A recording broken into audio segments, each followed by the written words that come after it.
And let me make us answer way. Dr. Kasia to F0rson. Abuza from Mamu na makwaba e de bagana and Sem TV so. But omo dey so be like video, no be subscribe to the channel, no what turn on notifications. Say be next time. Videos of this nature eba also sabit makabina so watch your comment section ho. Maybe whom be from Mr. President Amasaman so TikTok or comment section ho. By be whom be from Mr. President Amasaman so. Ko yin na dream say that chi bia no e betim the new patriotic party aba power. Na ya bana Ghana fo nyina ho ato ko amamo we die.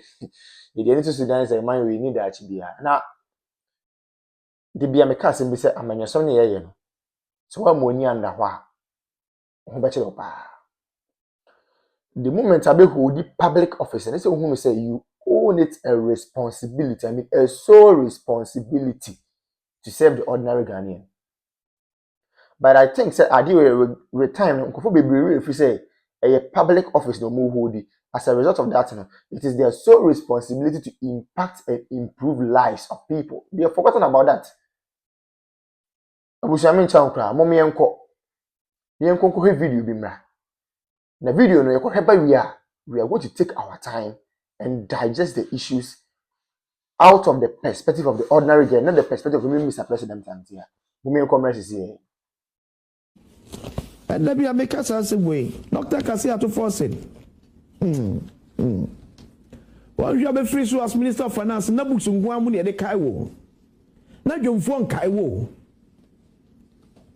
Dr. F0rson, one you have a free Akonyasu as Ghana's Minister of Finance. No, na book munkwa for the Kaiwo, na John Fon Kaiwo. Ya kama chita for me, and can you man ko ye wo dwom? Enko ye. Ubedwuma ne man ko ye, ade to enko ye. Sikani ni be dwan away. Aban so was spending, aban so sikani waiti. Yes, spending ye check an ekwa efa. Port ni bia. E ye se ya na sate. Party ni opposition ya sha se e horo mpanifo. Party ni opposition ya na mpanifo mu abam aye akomaso a ye se ye menka no na party fana kasa sha se e horo mu. Dr. Kasia to F0rson enema nkoye. We economic management no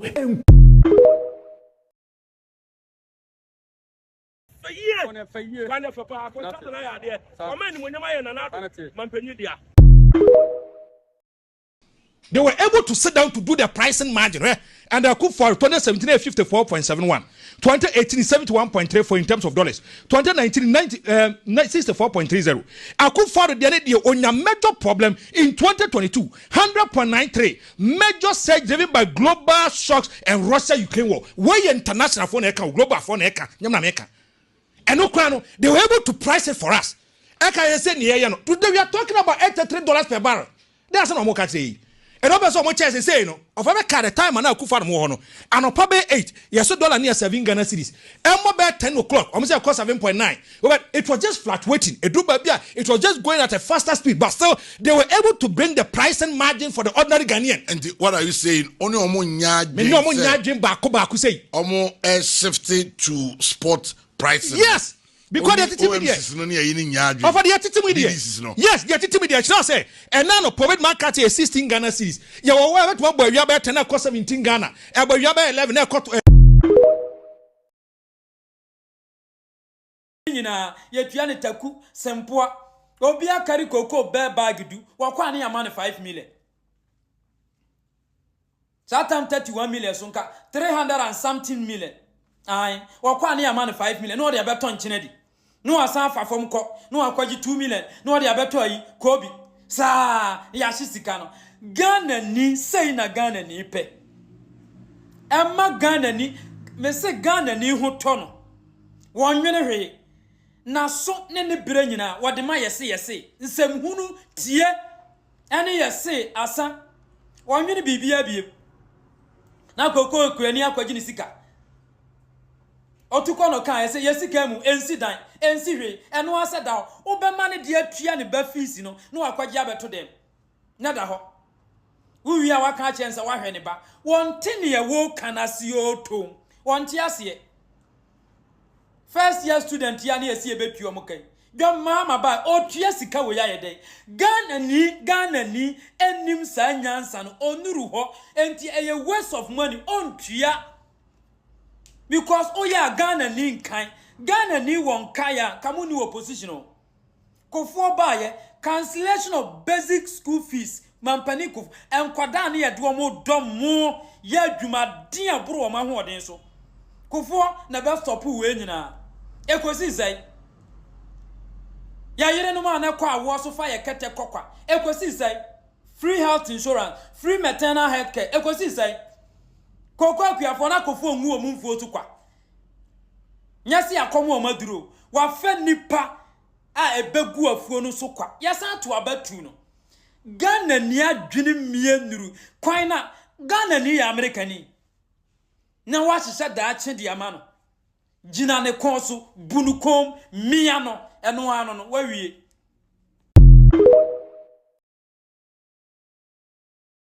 edemano unya Kamila Al-Hassan ayi teacher ni yo se hwan ya woni akora bi de ba yi o de ne betina ho sopa na wo DJ unim se atintenhu ta woto na uhwiri treasure unim se atintenhu eta woto na uhwiri treasure onzo obi anka bi ma o DJ onzo obi anka bi ma sa na wiase ne tie so obi asamba fa we afutuo obi asamba susuka na wonnim de da wanim obi asamba susuka na me me srema wo se ebi mu be defend no wo be defend DJ sasai enim guase we ya wagu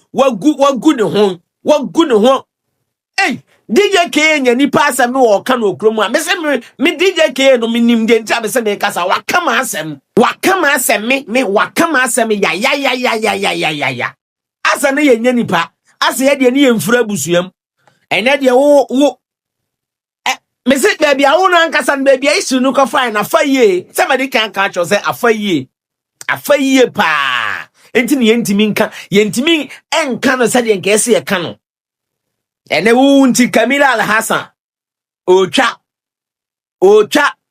krom ha chese DJ na wu ni nyansa se ne hwan wo krom ha so obi ya na ade na wonti ase a memfa ne se nipa ne sabi onim de wo ye unim nyanza se ne hwan wo krom a on say so tam yesi wo platform ne so a ya na memfiu utam me a me nua ba political babies esi wo platform ne so a on say ya na yemfiu ya na ho yesere ya na video ni ehwe ni say ya ene de ho na wo hye wo no ene wo na wo hye wo no me say Kamila Al-Hassan baby owo bia ne kra ene ne kra ni beba ne ho so ne kra ni beje na explanation be na de be abonten endra me ye video ba akoma na no ne part 1 we ye part 2 me twen so obesa ba abonten abekeka obeti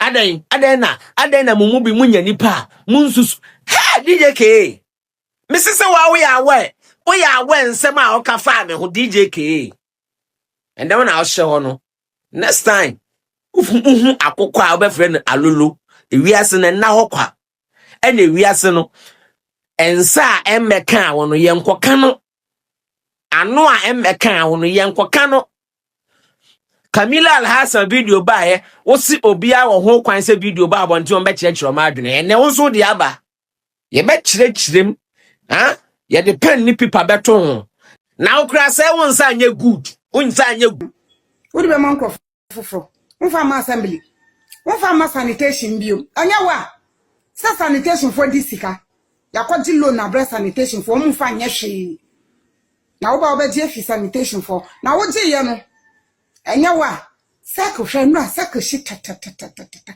nso tonshina baby shi hey who ya dio nkwa ho ba eja hihie hey Mr. Pad unya ba perfect intro say what pad sanya wide wo do say pad na be ye bibia mo It took about 15 minutes. You can even waste as much as 1.5 hours.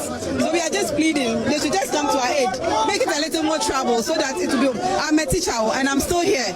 My learners are in school waiting for the teacher and the teacher is still here. So we are just pleading. They should just come and fix it for us. We beg them. How long have you been waiting? Oh, I got here for almost 4 hours. Yeah, if I'm not, yeah, 4 hours. Because I got here before 6 o'clock and we are still here. It's 9 something. So it's more than almost 3-4 hours we've been here. And so these are the more residents who are gathered here, sharing their flight here. I understand your frustration, but let me engage some of the organizers of this particular demonstration. Now we understand you've blocked the road for close to 3 hours. She says she's a teacher. She's not able to go to school. So how long are you going to continue this? Amasaman, more than 4 hours. More than 4 hours. Ojene da no. Si mu de bia ye kan ho asem. Oman we just yenim oman ni issue ayewo. Ko ye hwe ne ma papa na adan kwakufo Dr. Laji Mahmood Bawumia ye de ma oman we a. Any 2024 elections eko, ye no ma Dr. Bawumia e den e de kire Ghana fa se me ba we na me ye ma mo na. Busia na ke ye nsem fata de yensa kan. Serious. So in fact, on my bit me could borrow on my be presidency. On my bit me could borrow on my be leaders are KBA, the new patriotic party, the leaders of the party, KBA borrow another African country to cause development there. For the first time in the history of the country, we have generalized free senior high school. The word is generalized. For the first time in the history of the country, we have active drone delivery systems. For the first time in the history of the party and of the country, yetimi enya active and well facilitated health facilities across the length and breadth of the country. Agenda 111. We may say impo yenwie because the agenda na the person here number of hospitals and the is yentime because of time. But those ones yetimi we go and see how they have been operationalized. And then me look say we have some of the hospitals in fact, yeah, equipping hospitals are all right, but because of political tantrums and political gains, many can say, yeah, hospitals and they go on and no woman say. It is a Kenyan who saying a no man in Abaya. This is a kind of country that was I would to me was oh, I mean, say almost same people for comfort. Name my comfort must sacrifice discard to what the other hospitals are most of my comfort. I comfort my facilitator is on the funded free seniors who some are comfort. You see, any Ghana for debut. Na fe na tables na tani afi dem mokekam kakaka. Why are they shouting? Obi ankara no ntum ne nko no ho. Asofo no mo nkoma no ntu asofo no with the greatest of respect, omo nkoma no ntu ne nko nyina ho. Chief imam for ne nkoma no ntu ne nko nyina ho. Politicians ne nkoma no ntu ne nko nyina ho. Market women no nkoma no ntu ne nko nyina ho. Obi ankara no ntu ne nko nyina ye ho. 2020 dua, they will know the way forward. Yeti kroma obi so ono ba ono the credit scoring system be ba mo so open konketenkete. Nanze bibini na nkasa de se bi ye bibia yanketenkete ya adwen yanketenkete ye bibia ye bia invest square ye yanketenkete. We want everything in pieces. We don't want everything in bulk. Adi asem kra ni. Obi ma credit scoring system also open konketenkete. Obi introduce electric or electronic bus systems, most of them konketenkete. Is any one there? You people chose policy, you people chose music over policy. Then you tell me ho papa, and I feel I'm going to watch them. Me na wo ne wo sia chem se bi me na me ko ka che Regr3ting ma say all members come to do one. Ye wa ha. Digitalization ye start say ye mo se there bi. Digitalization and to kinki, nti mo pe kinki sika. Nti amamu papa na ba o mo ma mo kinki amamu a ade na mo kam. Ye wo ko mo ya. And the Regr3ting mama could not encanfo mu gafo catch up say, oh, gafo de oh, na mo de onye kinki na mu hia utilization bia. And I gafo so okay, you better ba na ma boom boom boom boom. Mo to ba ma kinki government it me Say dey ko ye kra de menu now to me who letter bi a yokofo tro ye eba council of state member voter region. Na me say fiam hey Ramona Chapa ya hype say where can say Israel train Israel train. But the issue is true. Okay, the letter now was say Council of State member no were former staff M0untain, which is never true. Onya Juma order. Onya Juma or da. And Onya Juma or da. M0untain for the first time. M0untain I post. Oh yes, M0untain I post. Yeah, no catch you. We say, oh, the panel boy.